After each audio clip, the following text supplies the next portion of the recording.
जय हिंद। देखिए, यूएसएसआर जो टूट कर अब रसिया बना है और यूक्रेन के बीच में क्या विवाद है इसको समझते हैं, और आखिर यूएसएसआर पूरी दुनिया का इतना बड़ा देश कैसे बन गया। यूएसएसआर का फुल फॉर्म होता है union of Soviet socialist Republican. USSR, इसी को शॉर्टकट में हम लोग पहले सोवियत संघ कहते थे। इसकी शुरुआत होती है 1917 में रूस की क्रांति में। रूस के राजा, जार कहा जाता था रूस के राजा को। उस समय 1917 में जो जार थे यानी राजा थे, उनका नाम था निकोलस द्वितीय। इनके समय भयानक क्रांति हो गई रूस की, जिसे हम वाल्सेविक क्रांति भी कहते थे। और इस क्रांति का जो नायक था वो लेनिन था।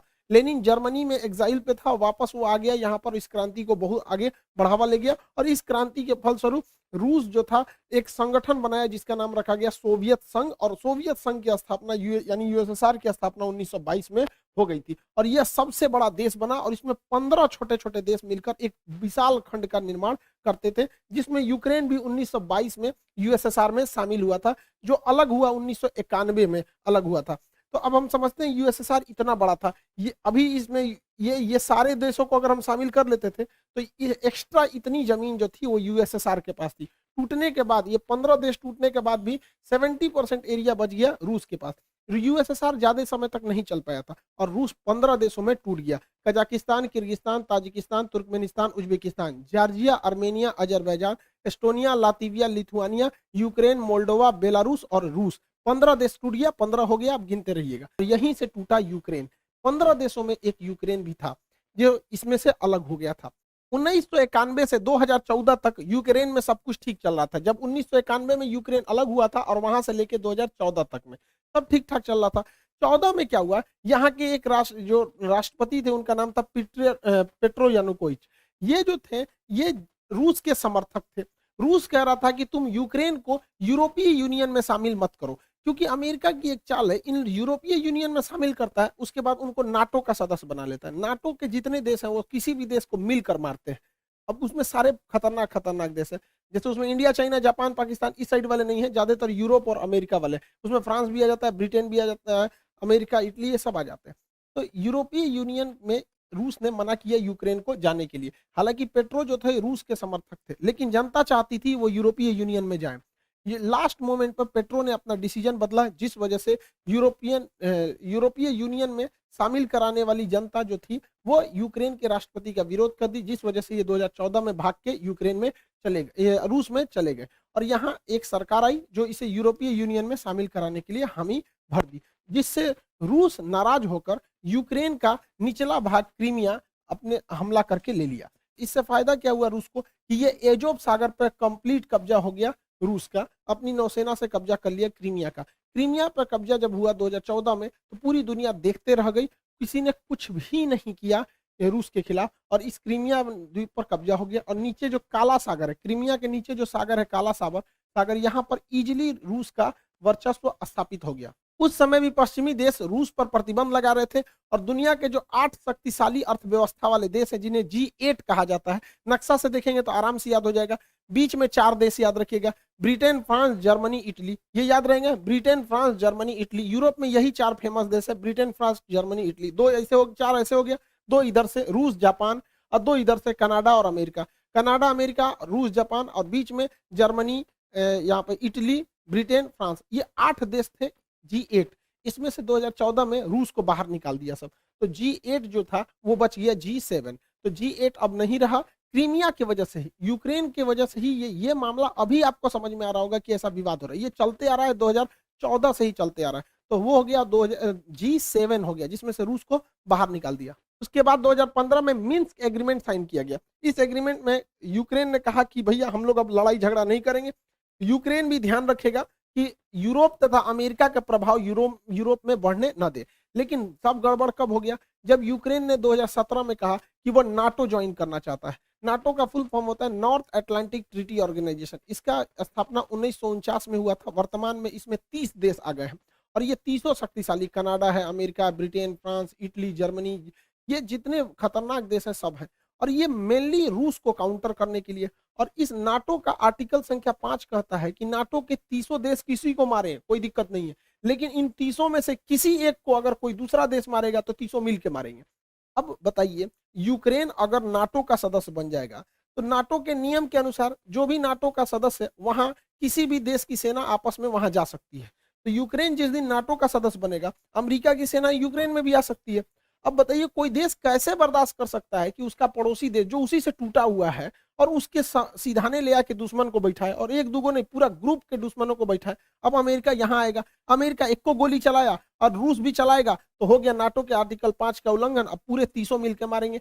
तो अमेरिका यहाँ आके बैठ जाएगा और कमजोर स्थिति का जब फायदा उठा के उस पर हमला कर देगा और पूरा सेना का जमावड़ा लगा देगा। यही है मेन विवाद का जड़। इसमें यूक्रेन कुछ भी नहीं है, सारा विवाद फैलाया है अमेरिका और नाटो ने। बेचारा भुगत रहा है यूक्रेन। यूक्रेन को भी समझना चाहिए कि आप तब तक ही पैर फैलाइए जब तक दूसरे को तकलीफ नहीं हो। कोई भी देश अपनी राष्ट्रीय सुरक्षा को ध्यान में रखता है, ये जरूरी है। अब देखिए नाटो में इतने देश हैं, ये जितने रेड कलर के हैं सब नाटो के देश। अब आप ही बताइए, यहाँ पर रूस है, रूस के सिधाने इतने दुश्मन देश है। रूस अगर इनमें से किसी एक को मारेगा ना तो ये सब मिलके मारेंगे। तो रूस को तो पूरी तरह से बर्बाद करने का प्लान है नाटो वालों का। यूक्रेन को सबक सिखाने के लिए रूस ने क्या किया, एक तो 2014 में क्रीमिया को हड़प लिया। क्रीमिया पे हड़पने के कारण ये एजोव सागर पूरी तरह से रूस के कब्जा में आ गया। इसके बाद यहाँ डोनस तथा लुहांस, ये दो शहरों को, दो जगहों को विद्रोहियों को खड़ा किया और अपने सैनिकों को यहाँ भेज दिया। और वो सैनिक जो थे वो सादी वर्दी में थे और विद्रोह कर दिए और कहें, और रूस ने इसको मान्यता दे दिया कि ये अलग देश है और इन अलग देश है, और यहाँ अपनी पूरी तरह सेना उतार दिया। इसमें पूरी तरह रूस की सेना आ गई। यहाँ रूस की सेना पहले से थी। रूस बहुत ही सावधानी से चल रहा था। ये ऊपर का देश है बेलारूस, यहाँ रूस अपनी पूरी सेना भरे हुए हैं ताकि इधर से हमला करना होगा तो कर ही देगा। ये रूस है, इधर से हमला आराम से कर देगा। और यहाँ से तो रूस घुस ही चुका है, क्रीमिया में पहले से कब्जा किया था। ये नौसेना लगा के यहाँ से चल जाएगा, चौतरफा हमला कर देगा यूक्रेन के ऊपर रूस। यूक्रेन को ये समझना चाहिए, आने वाले खतरों को भापना चाहिए। दूसरे के दम पर आप किसी ऐसे आदमी से आप खतरा नहीं मोल सकते हैं। अब ये लोग क्या कर सकते हैं, तो ये अमेरिका कह रहा है कि प्रतिबंध लगाएंगे, नाटो का धमकी दे रहा है इसको। भैया नाटो का अगर सदस्य बन जाएगा यूक्रेन तब तो बवाल हो जाएगा वहां पर। यहाँ दो एरिया जो है उस पर रूस ने स्वतंत्र देश घोषित कर दिया, लुहांस और डोनेस्क। इसे डोनबास रीजन भी कहा जाता है। अब इस पे इजिली रूस क्या करेगा, यहाँ से हमला कर देगा। अब आप कहेंगे यूएनओ ने क्यों कुछ नहीं किया, तो यूएनओ को अमेरिका ने खुद एक ऐसा कठपुतली बनाया है कि अमेरिका यूएनओ का यूज करके किसी भी देश पर हमला कर सकता है। आज उसी का फायदा रूस उठा लिया। कैसे उठाया समझिए ध्यान से। यूएनओ का एक नियम है आर्टिकल नंबर 7। आर्टिकल 7 कहता है कि कोई देश किसी दूसरे देश पर हमला नहीं कर सकता है, लेकिन अगर कोई देश से कोई छोटा सा राज्य टूटकर अलग होना चाहता है तो उसे स्वतंत्रता है, और अगर वह देश उस पर अत्याचार कर रहा है तो पड़ोसी उस पर मदद के लिए जा सकता है। नहीं समझे, अब समझिए कैसे होता है। ये रूस ने इन दो देशों को मान्यता दे दिया कि ये अलग देश है, अलग देश है। और आर्टिकल 7 यूएनओ का कहता है कि किसी भी देश की मदद के लिए दूसरा देश आ सकता है। तो यहाँ पर स्वतंत्र देश की मान्यता दे दिया, यहाँ किसी को प्रधानमंत्री राष्ट्रपति बैठा दिया और उसने लेटर लिख दिया किसको, रूस के राष्ट्रपति को, कि हमें सैन्य मदद दीजिए। और इसके सैन्य मदद के आधार पर इस पर हमला कर दिया यहाँ पर, और कह रहा है ये स्पेशल मिलिट्री ऑपरेशन है। युद्ध है नहीं, ये स्पेशल मिलिट्री ऑपरेशन है। यही तो किए थे अमेरिका ने अफगानिस्तान में, यही तो अमेरिका ने किया था इराक में, यही तो अमेरिका ने माली में किया, यही अमेरिका ने सीरिया में किया, यही अमेरिका ने लीबिया में किया, यही अमेरिका मिस्र में किया था, यही अमेरिका वियतनाम में किया था, यही अमेरिका कोरिया में किया था। तो जब अमेरिका करेगा तो गलत नहीं है, रूस कर दिया तो गलत है। यहाँ पर आर्टिकल 17 यूएनओ में कोई भी चीज बर्बाद, यूएनओ क्या कर पाएगा। एंटोनियो गुटेरेस फिलिस्तीन पिटाता है, क्या कर लेते हैं, कुछ नहीं। कश्मीर का मुद्दा आज तक अटका हुआ है, क्या कर लिया इन लोगों ने। तालिबानी जब अफगानिस्तान में आतंक मचा रहे थे, क्या कर लिया इन लोगों ने। ये कुछ भी नहीं है, यूएनओ मतलब कुछ नहीं, तमाशा है। अमेरिकी खुफिया एजेंसी सीआईए कह रही थी कि 16 फरवरी को सुबह 5 बजे रूस यूक्रेन पर हमला कर देगा। अरे बैल है ये रूस, जब तो बता के हमला करेगा। उस दिन हमला करना भी रहता तो नहीं करता पहले से पता। तो रूस ने क्या किया, उस दिन पीछे हट गया। पीछे भाई समुद्र की लहरें अगर पीछे हटती हैं तो सुनामी की पहचान होती है। गधों को लगता है कि पीछे जा रहा है वहां पे। देखिए इसमें क्या था कि चीन का रूस से काफी अच्छा संबंध है। रूस चीन के बुलावे पे गया था वहां ओलंपिक के उद्घाटन पे, और जाते ये कह दिया कि ताइवान चीन का भाग है। तो सोच सकते हैं रूस और चाइना में कितना अच्छा संबंध है। रूस से चाइना ने कहा था कि ओलंपिक हो जाने दो, विंटर ओलंपिक। तो बीजिंग विंटर ओलंपिक 20 फरवरी को खत्म हो गया, इस दिन लास्ट हो गया। और 21 फरवरी को व्लादिमीर पुतिन ने यूक्रेन में 2 स्वतंत्र देशों की घोषणा कर दी। अब समझिए ये स्वतंत्र देश की घोषणा क्यों की गई है, ताकि यूएनओ का आर्टिकल 7 का प्रयोग किया जा सके। और 23 तारीख को उन स्वतंत्र देशों ने लेटर लिख दिया पुतिन को कि हमें सेना की मदद किया जाए। और 23 तारीख को पुतिन ने क्या कर दिया, सेना से हमला कर दिया। ये युद्ध है ही नहीं, स्पेशल मिलिट्री ऑपरेशन है। किसके वजह से, यूएनओ के आर्टिकल 7 की वजह से। इस हिसाब से हम लोग भी पाकिस्तान में हमला कर सकते हैं। किस तरह से?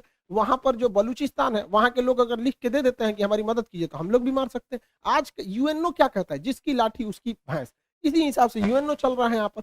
अब इसके बाद हमला यहाँ पर तेज कर दिया गया। रूस ने इसके ऊपर हमला कर दिया यूक्रेन पर। हालांकि जब यूएसएसआर का हिस्सा था तो यूक्रेन का काफी विकास किया था रूस ने। आप देखिए कैसे, ये है आपका यूक्रेन। यूक्रेन का काफी विकास किया था। जितने भी उस समय के जहाज बनते थे मिग 21, आज भी मिग 21 यूक्रेन में ही बनता है। जितने पानी वाली जहाजें रूस के यूएसएसआर के समय बनी सब यूक्रेन में। यूक्रेन के लोग आज इसको बनाना भूल गए हैं। हाल ये हो गया है जब यूक्रेन पर युद्ध के बादल मंडरा रहे थे तो यूक्रेन के इंजीनियर जहाजें बनाना भूल गए थे। तुर्की को बोले कि हमारे लिए जहाज बना दो। तो ये तो यूक्रेन की गलती है। यूक्रेन में काफी विकास किया था। यूक्रेन में ही प्रीपेड शहर बसाया गया था जहां चेर्नोबिल दुर्घटना हो गया था 1986 में, परमाणु दुर्घटना। उसकी राजधानी कीव के पास है।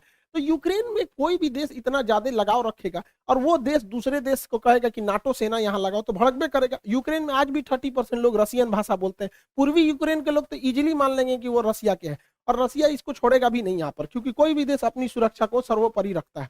यूक्रेन जो है आज भी जो सेना के हथियार बनते थे, टैंक वगैरह, वो रूस यूक्रेन में बनाता था क्योंकि वो चाहता था कि 15 देश खुल के रखे। आज भी पाकिस्तान के टैंक जो हैं वो यूक्रेन के ही बने हुए हैं। यूक्रेन जब 1991 में यूक्रेन और 15 देश से टूटे थे यूएसएसआर से, तो यूक्रेन के पास लगभग 200 परमाणु बम थे। 1996 में एनपीटी के समझौते के तहत यूक्रेन ने अपना 200 परमाणु बम वापस दे दिया। किसको? रूस को दे दिया। अगर ये परमाणु बम नहीं दिया रहता ना तो ये मामला कुछ और रहता। समझ गए? तो ये परमाणु बम कितने शक्तिशाली है। कोई भी परमाणु संपन्न देश पर हमला नहीं करता है। सारा मामला 2014 से गड़बड़ाया था जब नाटो और यूरोपीय यूनियन ने एंट्री किया था। देखिए, रूस की अर्थव्यवस्था का मेन स्रोत जो है वो गैस और पेट्रोलियम है। वो गैस की सप्लाई करता है। अब गैस सप्लाई पाइपलाइन से होती है, छोटे छोटे सिलेंडरों में नहीं होती है, और वो पाइपलाइन यूक्रेन के होते हुए यूरोप में जाती है। इससे अब क्या है कि देखिए, ये यूक्रेन का नक्शा, इसमें इतनी सारे पाइपलाइन जा रही हैं। अब यूक्रेन ने 2014 में नाटो के दबाव में आके कहा कि तुम अगर इधर से पाइपलाइन ले जाओगे तो हमको सालाना $33 बिलियन पैसा दो। तो रूस ने कहा ठीक है दे देंगे। तो ससुरा $33 बिलियन तुम पैसों वो लोगे और नाटो में शामिल भी हो जाओगे, यूरोपीय यूनियन में शामिल भी हो जाओगे और रूस से संबंधों नहीं रखोगे। तो हमारे यहाँ कहावत कहा जाता है ना, पानी में उतर के मगरमच्छ से बैर कीजिएगा तो मर के आइएगा। इसी बीच मेरा चचवा पहुंच गया रूस में।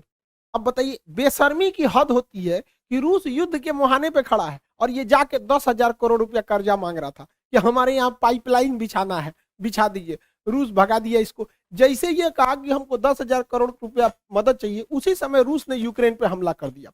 अब बताइए, कोई गधा भी मतलब इतना बड़ा ये प्रधानमंत्री होके गलती किया जितना हमारा कोई विद्यार्थी गलती नहीं करेगा। रूस, देखिए, इसका सबसे ज्यादा जो व्यापार होता है पाकिस्तान का, वो यूरोपीय यूनियन से होता है या अमेरिका से होता है, इन देशों से होता है। इसे आर्थिक मदद में आईएमएफ देती है, वर्ल्ड बैंक देती है, जापान देता है, जो सब अमेरिका के फेवर में है। फिर भी ये अमेरिका के खिलाफ केवल जा रहा है मीटिंग करने के लिए। किस लिए? क्योंकि जो बाइडेन ने जब से शपथ लिया इसको फोन नहीं किया है, तो उनको जलाने के लिए गया था। अरे गधा कहीं का, ये सास बहू का झगड़ा हो रहा है क्या कि तुम जलाने के लिए गए थे? 10,000 करोड़ गए थे मांगने, अमेरिका ने इनके ऊपर पेनाल्टी ठोक दिया, 4 अरब डॉलर का पेनाल्टी ठोक दिया इनके ऊपर। बहुत अच्छा हुआ, एक वो हाथ मिलाने गए थे, हो गया, यहाँ पर कांड हो गया। और दूसरा एफएटीएफ में अब ये ग्रे लिस्ट से चल जाएंगे ब्लैक लिस्ट में। जिस दिन ब्लैक लिस्ट में चल जाएंगे ना, बर्बाद हो जाएंगे, यहाँ पर पूरी तरह से चौपट हो जाएंगे। वहां पे आज भी पाकिस्तान में 12,000 रुपए का गैस सिलेंडर पड़ रहा है। अब 12,000 रुपए में गैस सिलेंडर पड़ रहा है, जिस दिन ये एफएटीएफ के ब्लैक लिस्ट में जाएंगे ना, उस दिन ये 20,000 चल जाएगा। आईएमएफ पे अमेरिका का दबाव है, वर्ल्ड बैंक पे अमेरिका का दबाव है। अमेरिका घुसिया गया है ये मीटिंग देखकर कि चोट्टा तुमको इसी बीच में जाना था। यहाँ पर कौन गधा है रे तुम्हारे यहाँ सुरक्षा सलाहकार? ओकरा कोनो बुद्धि नहीं है क्या? इतना बेवकूफी तो कोई नहीं करेगा। इसने क्या किया है? सांड को लाल कपड़ा दिखाया है। मिला क्या है इसको कि रूस ने, राष्ट्रपति ने कहा था कि जो हमारे पास आएंगे उनको कोरोना का आरटीपीसीआर टेस्ट कराना पड़ेगा। दुनिया का सबसे महंगा टेस्ट इन्हीं का हुआ है। गए हैं, आरटीपीसीआर टेस्ट कराए हैं, हाथ मिलाए हैं, मिला कुछ नहीं है, उल्टे 4 अरब रुपया का इनके ऊपर पेनाल्टी ठोक दिया। यानी आरटीपीसीआर का रेट इनका 4 अरब डॉलर बन गया। अरे यार, तुम्हारे देश की जनता सुन रही, तुम्हारे यहाँ कोई बढ़िया बताने वाला नहीं है क्या? टीचर उचर नहीं है तुम्हारे यहाँ? तो इसको 2-4 हाथ देने लायक है। चचवा बिगड़ गया है मेरा। अमेरिका ने भारत पर दबाव बनाया कि यूएनओ में आप हमारा सपोर्ट कीजिए, क्योंकि भारत 2 साल के लिए यूएनओ के अस्थायी सदस्य है यहाँ पर। अब इसमें भारत ने वोट ही नहीं दिया, कहा कि ना हम रूस की ओर से हैं, ना यूक्रेन की ओर से। तो रूस ने कहा थैंक यू भैया, तुमने नहीं दिया, बहुत अच्छा हुआ। चाइना ने भी कहा हम भी वोट नहीं देंगे। यूएई ने कहा हम भी नहीं देंगे। अमेरिका कह रहा है ये तुम काहे लिए ऐसा बोल रहा है। अब यूएई ऐसे अरब देश ज्यादातर अमेरिका के फेवर में होते हैं, फिर भी यूएनओ में अरब देश ने इनका साथ नहीं दिया। तो ये सोचने वाली बात है कि आखिर ऐसा क्यों हुआ। तो समझिए इसके पीछे का मेन रीजन क्या है। देखिए सऊदी अरब, यूएई जो है यहाँ पर स्थित है।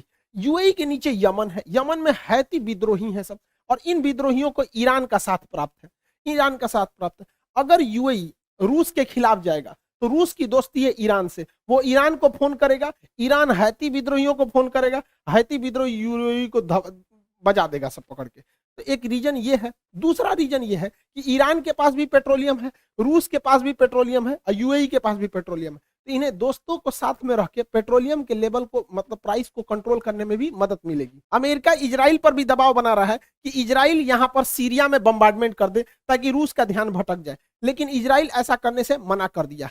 क्यों? क्योंकि सीरिया में S-400 मिसाइल सिस्टम तैनात है, और यहां से अगर इजराइल को आगे बढ़ना होता है तो रूस से परमिशन लेना होता है, और अगर रूस से दुश्मनी लेगा इजराइल अमेरिका के चक्कर में आके, तो रूस इनका भी उपाय कर देगा। सीरिया के बगल में है लेबनान, लेबनान में हिजबुल्ला नामक आतंकवादी संगठन है, हिजबुल्ला नामक आतंकवादी संगठन है। अब इजराइल की दुश्मनी है ईरान से, रूस कहेगा ईरान को कि तुम अपना सारा आतंकवादियों का हथियार सीरिया में भेजो। अब सीरिया से वो जाएगा लेबनान में, और लेबनान में उस हथियार को लेगा हिजबुल्ला, और वो मारेगा इजराइल को। तो इजराइल ने कहा कि देख भैया, रूस जो है ना सबका उपाय रखा है, इस मिडिल ईस्ट में कोई चूचाई करता है ना तो रूस सीधे किसको करता है, ईरान को करता है, और ईरान सबको कंट्रोल करके रखता है।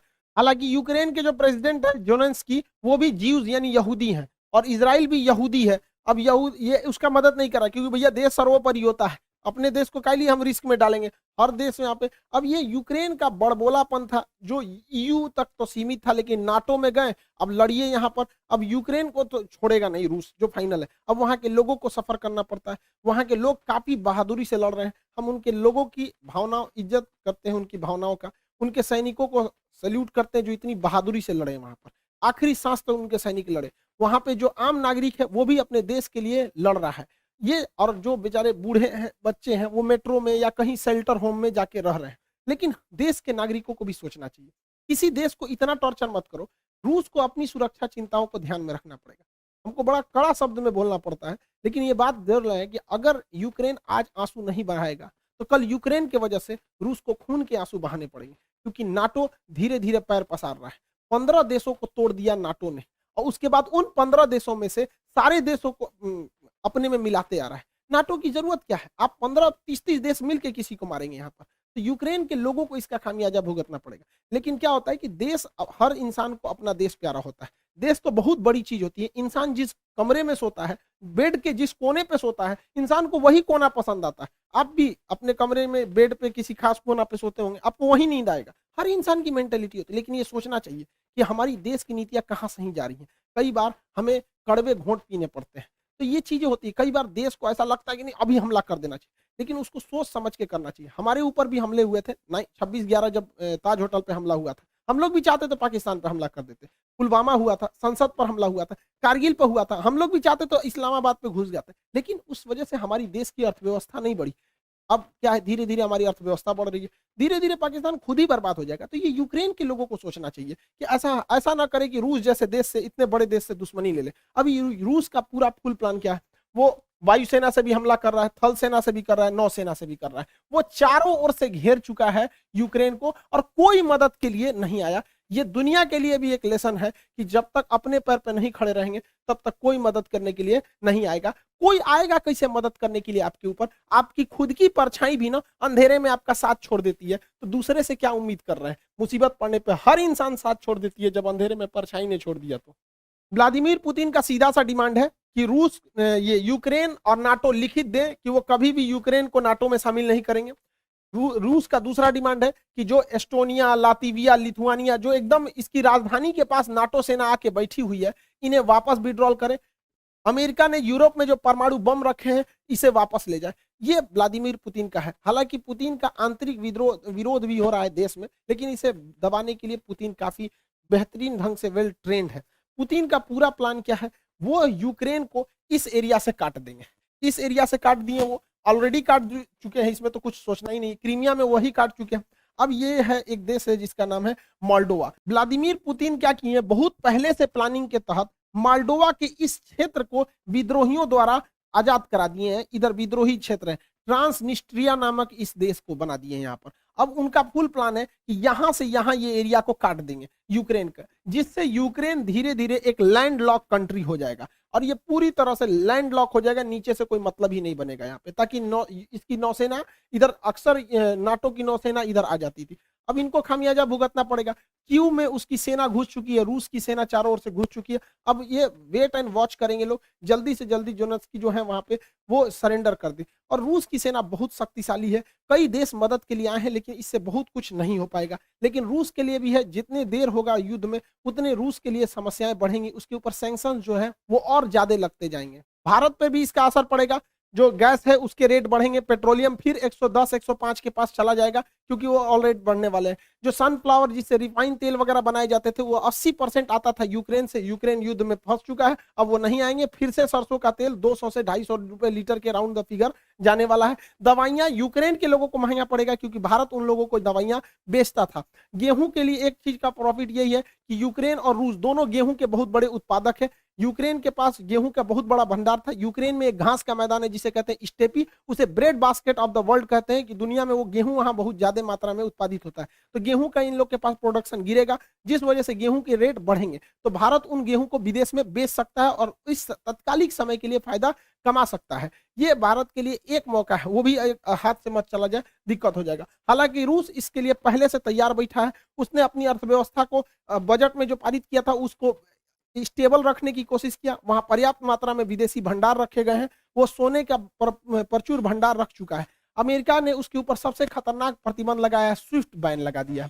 देखिए, दो तरह के बैंकिंग में कोड होते हैं। अगर आप देश के अंदर ही पैसा भेजना चाहते हैं तो आपको आईएफएससी कोड लगते हैं। आप अगर ध्यान देंगे होंगे, बैंक में कभी भी पैसा ट्रांसफर किए होंगे तो आईएफएससी कोड लगा होगा। अगर आपको आईएफएससी कोड नहीं पता है, बैंक से ट्रांसफर पैसा नहीं होगा। लेकिन ये आईएफएससी कोड किसी देश के अंदर ही होता है। हमें बिहार, यूपी, मध्य प्रदेश, तमिलनाडु कहीं भेजना है, लेकिन अगर हमें यहां से पैसा अमेरिका भेजना है तो उस समय आईएफएससी कोड काम नहीं करेगा, उस समय स्विफ्ट कोड काम करेगा। जितने लोग ऑनलाइन ट्रेडिंग करते होंगे, विदेश से सामान बेचते होंगे, आता होगा, उन लोग को पैसे के लिए आईएफएससी कोड नहीं बल्कि स्विफ्ट कोड की जरूरत पड़ती होगी। अमेरिका ने यूरोपीय देशों के दबाव में आकर रूस को क्या किया, स्विफ्ट कोड से हटा दिया। अब रूस का स्विफ्ट कोड ही काम नहीं कर रहा है। रूस में इंटरनल व्यापार तो होगा, लेकिन बाहरी व्यापार पर बैन लग जाएगा। हालांकि रूस चाहे तो रूबल में इसका व्यापार कर सकता है इजीली। रूस की अर्थव्यवस्था पर इसका प्रभाव पड़ेगा, लेकिन इसके लिए भी अमेरिका ही जिम्मेदार है। उसने रूस को इतना ना प्रतिबंधों से झोंक दिया था, इतना झोंक दिया था कि रूस अब एकदम उब गया था। कहा जाता है किसी को इतना न डराओ कि उसके दिल से डर खत्म हो जाए। भारत के लिए समस्या है कि हमें बैलेंस लेके चलना है, ना हमें अमेरिका की ओर झुकना है, ना हमें रूस की ओर झुकना है। हमें दोनों से जरूरत है और दोनों से सावधान रहने की जरूरत है। हालांकि क्वाड ग्रुप में भारत ने अमेरिका का साथ नहीं दिया, एक न्यूट्रल स्टैंड को अपनाया है। यूएनओ में भी भारत ने एब्सटेन करके, मत ना डाल के, वो भी एक तरह के न्यूट्रल स्टैंड को अपनाया है। G20 में भी भारत बहुत कुछ नहीं कहने वाला है रूस के खिलाफ। हमें बैलेंस लेके चलना है, अमेरिका के कहने पे हम लोग को नहीं आना है, क्योंकि अगर हम अमेरिका के कहने पे चले आएंगे तो रूस चाइना के फेवर में चला जाएगा, क्योंकि वो भी देखेगा कि भैया आप अमेरिका के गुण गा रहे हो तो वो किसके गुण गाने लगेगा, चाइना का। और ये चाइना यही चाह ही रहा है, क्योंकि उधर यूक्रेन को कब्जा कर लेगा, यूक्रेन ले गया रूस, अब ताइवान लेके चला जाएगा चाइना, इसके बाद स्प्रेटले द्वीप लेगा, इसके बाद पैरासेल आइलैंड लेगा। ये चाइना के लिए प्लस पॉइंट होगा। अतः चाइना को रोकने के लिए हमें रूस के साथ रखना जरूरी है, साथ साथ अमेरिका का भी साथ देके चलना जरूरी है। तो हमें काफी मतलब बीच बचाव लेकर चलना चाहिए। सबका कारण है नाटो और अमेरिका के चक्कर में पूरी दुनिया आज सफर कर रही है। हमारे देश का सेंसेक्स नीचे गिर गया, 10 लाख करोड़ रुपए जो हमारे सेंसेक्स है, 5% सेंसेक्स नीचे चला गया हमारा शेयर मार्केट, यानी लगभग 2000 अंकों की गिरावट देखी गई है, जिसे वैल्यू में कहेंगे तो 10 लाख करोड़ का। ये नाटो इन लोग के चक्कर में, ये आपस में, जब तक दुनिया में ये दोनों देश हैं अमेरिका और रूस, हमेशा गोलियां चलती रहेंगी। अरे वही छोटका है ससुरा चाइना, ये पूरी दुनिया में गोलियां चलवाते रहेंगे। हम लोग को न्यूट्रल बैलेंस लेके चलना है, लेकिन हमें ये नहीं भूलना चाहिए कि अमेरिका से दोस्ती, दुश्मनी तो खतरनाक होती है, दोस्ती और खतरनाक होती है, ये किसी के नहीं होते हैं सर। और अमेरिका के पिछले कर्मों को हमें नहीं भूलना चाहिए। याद कीजिए 1971 में जब जंग चल रही थी तो रूस हमें बचाने आया था, 40वां बेड़ा भेजा था, और यही अमेरिका है जो परमाणु बम से मारने की धमकी दिया था, अपना 7वां बेड़ा भेजा था। 1965 में जब हमारे यहाँ अकाल पड़ा था तो अमेरिका हमें सुअरों को खाने वाला गेहूं दिया था। किस मुंह से अमेरिका आज हमसे मदद मांग रहे हैं यहाँ पे भैया? जब 370 लगा था तो इसमें 7 रूस ने हमारा दिया था। यूएनओ में कश्मीर में जब जब मुद्दा आया था तो यूएनओ कहता था कि वहां के लोगों से पूछिए क्या होगा, तो रूस वहीं पे रोक लगाता था। हम कैसे भूल सकते हैं रूस को? रूस ही हमें सबसे ज्यादा हथियार दिया। आज भी भारत में 80% हथियार रूस से ही आ जाते हैं, हम इसको नहीं भुला सकते हैं। 1998 में जब भारत ने अपना परमाणु बम परीक्षण किया था, पूरी दुनिया खिलाफ हो गई थी, रूस साथ खड़ा था। आपको याद है कि नहीं इन दोनों की जोड़ियां? इन लोगों ने परमाणु परीक्षण किया था, उसके बाद कोई हमें आंख उठाकर नहीं देख सकता था। तो उस समय भी रूस की बात हम लोग को याद रहना चाहिए। 1999 में जब कारगिल की लड़ाई हुई थी तो अमेरिका ने अटल बिहारी वाजपेयी से कहा था कि हम परमाणु बम मार देंगे भारत के ऊपर। तो अटल बिहारी वाजपेयी ने कहा था कि हम आधा हिंदुस्तान खोने के लिए तैयार हैं, लेकिन हम वचन देते हैं कि सुबह का सूरज पाकिस्तान नहीं देख पाएगा। तो पाकिस्तान, अमेरिका अपना परमाणु बम लेके भागा था। याद कीजिए अभिनंदन की जी का फाइटर पायलट जो थे, इनके ऊपर जहाज से जो स्ट्राइक किया गया था, वो जहाज भी पाकिस्तान को अमेरिका ने दिया था, F-16 जहाज। आज भी हमारी जरूरत रूस ही पूरा करता है। S-400 के दम पर हम चाइना को चैलेंज करते हैं, किसने दिया? रूस ने दिया। विक्रमादित्य किसने दिया? रूस ने दिया। 1991 में हम लोग जब अंतरिक्ष में क्रायोनिक इंजन की जरूरत थी, रूस अपने 8 क्रायोनिक इंजन दे रहा था, अमेरिका ने उस पर प्रतिबंध लगा दिया, जिस वजह से हमारा परमाणु अंतरिक्ष कार्यक्रम लगभग 20 साल पीछे चला गया। यहाँ पर आज भी चंद्रयान में अमेरिका के जगह पे रूस हमारी मदद कर रहा है। तो रूस हमेशा से हम लोग के साथ रहा है। आज देखिए परमाणु पनडुब्बी, चाहे चक्र हो, नेपरा हो, अरिहंत हो, इसमें रूस हमारी मदद कर रहा है। AK-203 राइफल की फैक्ट्री हो, रूस मदद कर रहा है। चाहे सुखोई जहाज जो हमारी वायुसेना का रीढ़ है, रूस ने हमें दिया है। ब्रह्मोस जहाज दुनिया का सबसे खतरनाक सुपरसोनिक क्रूज जहाज मिसाइल है, जिससे चाइना डरता है, किसने दिया है? रूस ने दिया है। तो हमें बैलेंस लेके चलना है। कहीं ना कहीं सेना में रूस मदद करेगा, लेकिन अमेरिका से हम लोग को भी संबंध बना के रखना है। चाइना को जब कंट्रोल करने की बारी आएगी तो रूस नहीं सुनेगा, तब हमें अमेरिका को लाना पड़ेगा। इस दुविधा में हम लोग हैं कि अमेरिका का साथ दें कि रूस का साथ दें। इसके लिए सबसे अच्छा रास्ता क्या होता है समझिए। मान के चलिए हमारे 2 बहुत करीबी आदमी हैं, उन दोनों का ब्याह पड़ गया, वो कह रहा है कि हमरे ब्याह में आना, वो कह रहा है हमरे ब्याह में जाएगा। तो भैया हम एक में जाएंगे तो दूसरा से संबंध खराब हो जाएगा। एक काम करते हैं, कोई दिन हम अपने ब्याह कर लेते हैं, बातें खत्म हो जाएगा। भैया हम अपने ब्याह में बिजी थे। इसी वजह से सबसे अच्छा तरीका है, ना हम रूस के फेवर में जाएंगे और ना ही हम अमेरिका के फेवर में जाएंगे। सबसे अच्छा तरीका है मोदी जी को अपनी सेना को बोलिए कि गलवान घाटी में 2 किलोमीटर आगे घुस जाए। गलवान घाटी में जैसे 2 किलोमीटर आगे घुसेगी, लड़ाई तो करना नहीं है, उलझा के रखना है। 2 किलोमीटर जहां आगे घुसेगी उधर से चाइना वाले घुस जाएंगे, फिर वैसे ही स्टैंड ऑफ हो जाएगा। 2-3 महीना चलेगा, अमेरिका कहेगा ए बोलना रे रूस को, हम कुछ करें, हम तो खुदे लड़ रहे हैं चाइना से यहाँ पे। तो हमला दोनों शांत के शांत रहेगा। और इससे एक और फायदा होगा, चाइना इधर उलझा रहेगा तो ताइवान पे हमला नहीं करेगा, नहीं तो इससे यही भी बहाने निपटा देगा ताइवान को। आपको क्या लगता है, भारत को इधर उलझा देना चाहिए कि नहीं देना चाहिए? वरना आप मना करेंगे तो कोई ना कोई देश इस तरह से आपको कहेगा कि भैया हमारा साथ दो। उससे अच्छा हम खुद उलझे हुए हैं, बातें खत्म। रूस की जगह पे कोई भी देश रहता तो अपनी सिक्योरिटी को लेकर चिंतित होता ही। आप खुद सोचिए, अमेरिका यहाँ पे है, क्या मैक्सिको देश में अगर रूस अपनी सेना लगाएगा तो क्या अमेरिका चुप रहेगा? नहीं चुप रहेगा ना। कोई भी देश देखेगा कि आप यहाँ सेना लगा क्यों रहे। तो आप ही बताइए, अमेरिका अपनी नाटो सेना अगर यूक्रेन में लाएगा तो रूस के बॉर्डर से सटा देगा, तो रूस कैसे चुप रह सकता है? अपने देश पर बीतता है तो सबको खराब लगता है। आप ही बताइए, भारत है यहाँ पे, भारत के नीचे यहाँ श्रीलंका है। अगर पाकिस्तान अपनी फौज श्रीलंका में लगा देगा और श्रीलंका उसको परमिशन देगा तो भारत धोएगा कि नहीं धोएगा उसको? हम लोग को कैसे खराब लगता है? जैसे चाइना अपना स्ट्रिंग ऑफ पल्स लाता है यहाँ पे। तो हर देश को अपना सुरक्षा चिंता को ध्यान में रखना पड़ता है। और इसमें सिंपल सा बात है, यूक्रेन को कोई उससे उसका देश नहीं मांग रहा है। रूस का केवल यही करना है कि यूक्रेन डिसाइड एक लिखित दे दे कि वो कभी भी नाटो सेना में शामिल नहीं होगा। यूक्रेन को यह सोचना चाहिए कि नाटो में शामिल होने से अमेरिका को फायदा है, वो दुश्मनी निकालेगा रूस से। क्या जाता है यहाँ पे, पूरा देश बच जाता, उसके लोग मरने से बच जाते, क्या काम आया नाटो? तो यहाँ यूक्रेन को सोचना चाहिए कि बहुत ज्यादा जिद पालने से कोई खास फायदा नहीं होता है। और हमेशा एक चीज याद रखना चाहिए, यूक्रेन हो, हम हो या आप हो, हम अपना पड़ोसी नहीं बदल सकते, दोस्त बदल सकते हैं। इसलिए दोस्त से संबंध बने बिगड़े, लेकिन पड़ोसियों से हमेशा संबंध अच्छा रखना चाहिए, क्योंकि हमेशा काम पड़ोसी आते हैं। यूक्रेन का पड़ोसी रूस है और ये ना अमेरिका दोस्त है, तो हमेशा एक चीज को ध्यान रखना चाहिए, किला सुरक्षित करने के लिए पड़ोसी का सुरक्षित होना जरूरी है। यूक्रेन को हठधर्मिता छोड़नी चाहिए। आप यूरोपीय यूनियन में शामिल हो जाए, नाटो जैसे सैन्य संगठन में नहीं शामिल होना चाहिए। क्या ये फिनलैंड बेवकूफ था, स्वीडन बेवकूफ है जो इन लोगों ने नाटो की सदस्यता नहीं लिया? यूक्रेन, रूस ने धमकी दिया फिनलैंड ले लेगा तो तोड़ो छोड़ देंगे, क्या कर लेंगे लोग ये रूस का। दूसरा, बीपीएससी का जो प्रैक्टिस सेट है बाबू वो आ चुका है। बीपीएससी और एनटीपीसी रेलवे जितना चीज है इसका प्रैक्टिस सेट है, इसको प्रैक्टिस करते रहेंगे। आपके एग्जाम में जो मेरिट से छटते हैं लोग, वो लोग इस वजह से नहीं छटेंगे। और इकोनॉमिक्स के बैच बहुत देर से अटके हुए थे, अब वो 3 जनवरी से इकोनॉमिक्स का बैच आ जाएगा। यहाँ 3 जनवरी का है, 3 मार्च को सुबह 9 बजे इकोनॉमिक्स का बैच आ जाएगा। इसमें माइक्रो मैक्रो इकोनॉमी, लोच वगैरह सब चीज बता देंगे आप लोगों को। आई होप आप ये सब चीज समझे होंगे। भारत को किसी का साथ नहीं देना चाहिए।